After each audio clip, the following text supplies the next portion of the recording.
ஏன் இப்போ இந்த வீடியோ நான் எடுக்கேன்னா, ஏன்னா நான் வந்ததுலேருந்தே இன்றைக்கி தான் மழைக்கு உண்டான சில அறிகுறிலாம் இந்த கிளைமேட்டில் தெரியுது.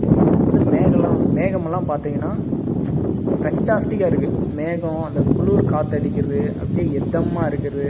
இந்த ஆற்று பக்கத்தில் வந்து நின்னீங்கன்னு வச்சுக்கோங்களேன், அப்படியே வேறு லெவலில்.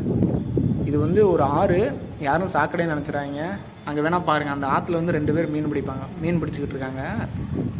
இந்த கிளைமேட்லேயும் மழை அப்படி பார்த்தா அடித்து ஊற்றுற மாதிரி மேகம் இருக்குது. மேகத்தை பார்த்தீங்களா, கருங்கருன்னு இருக்கா.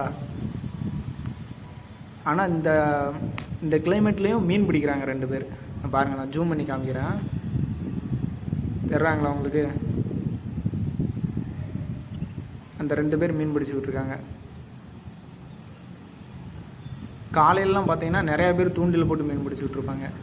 ஆனால் டெய்லி மீன் பிடிக்கிறாங்க, நிறையா மீன் மாட்டிக்கிட்டே தான் இருக்குது. இந்த ஆற்றுல எவ்வளோ மீன் தான் இருக்குன்னே தெரியல. சரி, ஓகே. நம்ம சேனலில் முதல்ல பார்க்குறவங்க வந்து சப்ஸ்கிரைப் பண்ணிக்கோங்க. நம்ம வந்து அக்ரிகல்ச்சர் தொடர்பான அண்டு இயற்கை தொடர்பான சில தகவல்கள்லாம் பதிவேற்றம் பண்ணுவோம். நன்றி.